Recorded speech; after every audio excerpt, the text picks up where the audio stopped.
Welcome to Moon Mind. In this video, we're going to explore something you may not even realize you've been carrying. There's a weight in your life, something you return to again and again.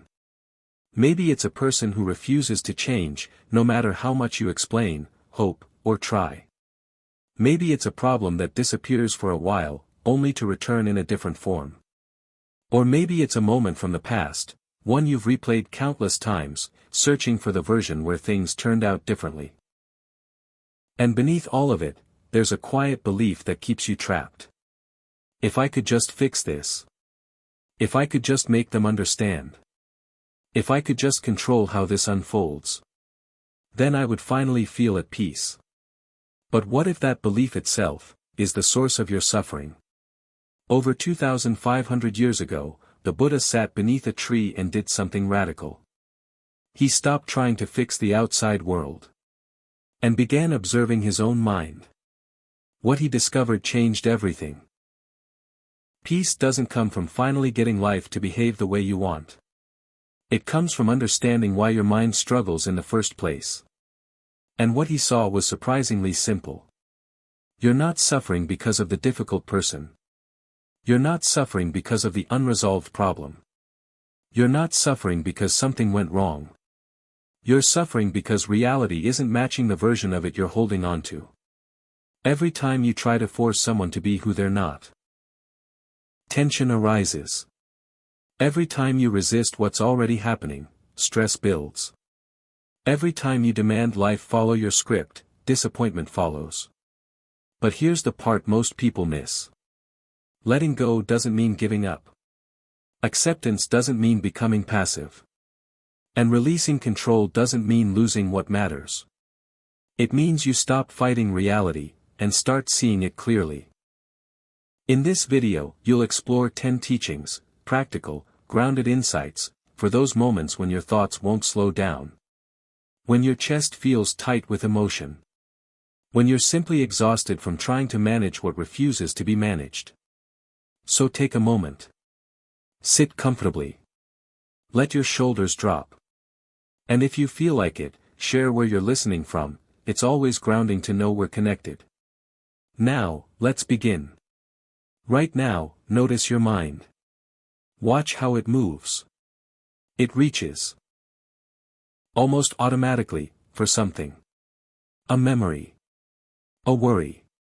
A person. An imagined future. This reaching, this constant grasping, is where much of your suffering begins. The Buddha spent years studying this exact movement within himself. He noticed how the mind is always leaning forward, toward what it wants, or pulling away from what it dislikes. But the problem isn't desire itself. It's what comes after. The tightening.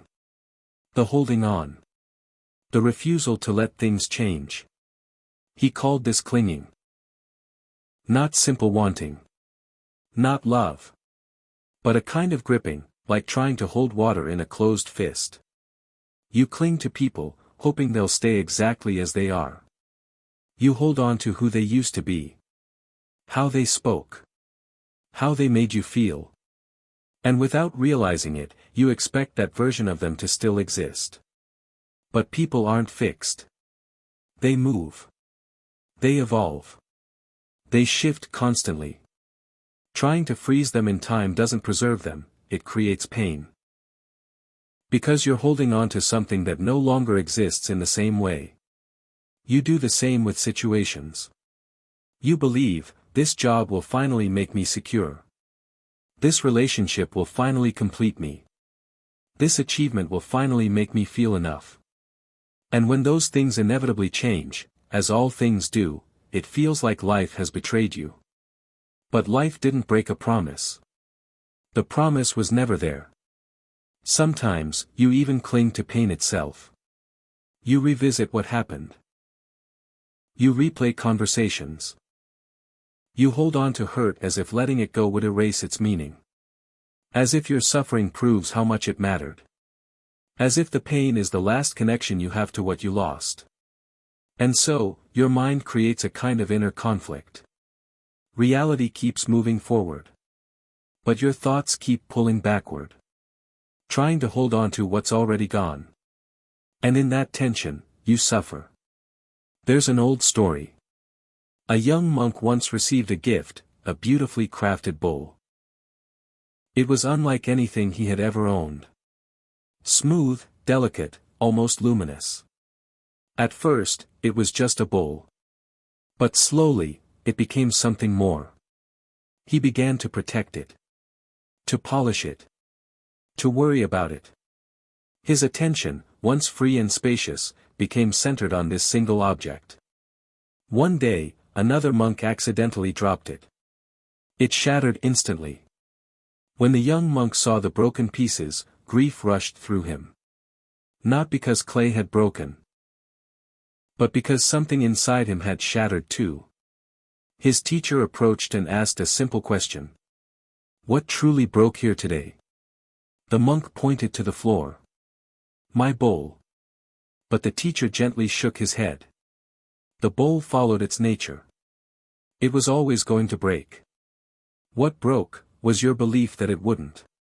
This is something we all do. We treat temporary things as if they are permanent. We act as if people won't change. As if moments won't end. As if life will hold still for us. But everything you see, everything you experience, is in motion. This isn't negativity. It's reality. Your body is changing right now. Your thoughts are appearing and disappearing. Even your identity is shifting over time. Life is not static. It's a process. And when you expect it to behave like something solid, something fixed, you create unnecessary suffering. So people ask. If everything changes, does anything really matter? The answer is the opposite of what you might think. Things matter because they change. Because they don't last. Because this moment will never come again in exactly the same way. Impermanence is what gives life its depth. Its urgency. Its beauty. If time were endless, nothing would feel precious. But because it isn't. This breath matters. This conversation matters. This moment matters. There's another teaching that goes even deeper. Everything arises based on conditions. Nothing exists on its own. A flower blooms because of sunlight, water, soil, and time. Change those conditions, and the flower fades. Not as punishment. Just as a natural result. The same is true for relationships. They begin when conditions align, timing, connection, readiness. And sometimes, they end when those conditions shift. This doesn't always mean failure. It means change. But when you try to hold on to something that is naturally moving on, you create pain. Like trying to hold back the ocean with your hands. Acceptance, then, isn't weakness. It's wisdom. It means you stop arguing with reality. And when you do, something unexpected happens. You feel lighter. Your breath softens. Your mind becomes quieter. Because you're no longer fighting a battle that cannot be won. And then there's a deeper layer. A more subtle form of clinging.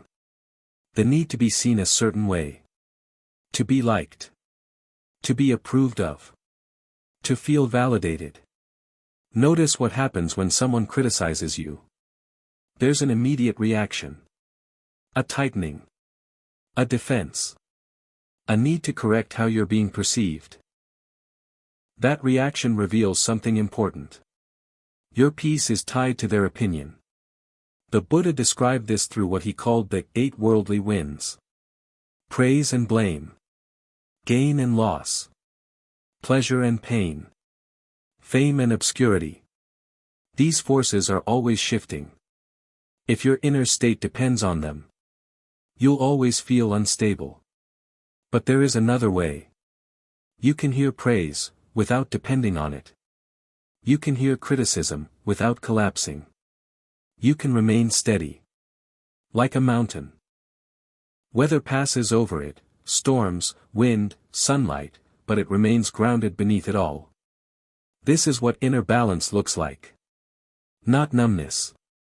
Not indifference. But stability. A quiet strength that doesn't rise and fall with every external change.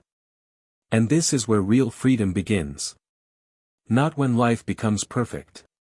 But when your peace no longer depends on it being perfect. Not when people always understand you. But when your sense of self doesn't rely on their understanding. Not when everything goes your way. But when you stop needing it to. The peace you've been searching for was never hidden somewhere outside. It was always here. Waiting for you. The moment you loosen your grip. The moment you stop chasing control. The moment you allow life to be exactly as it is. And meet it with clarity instead of resistance.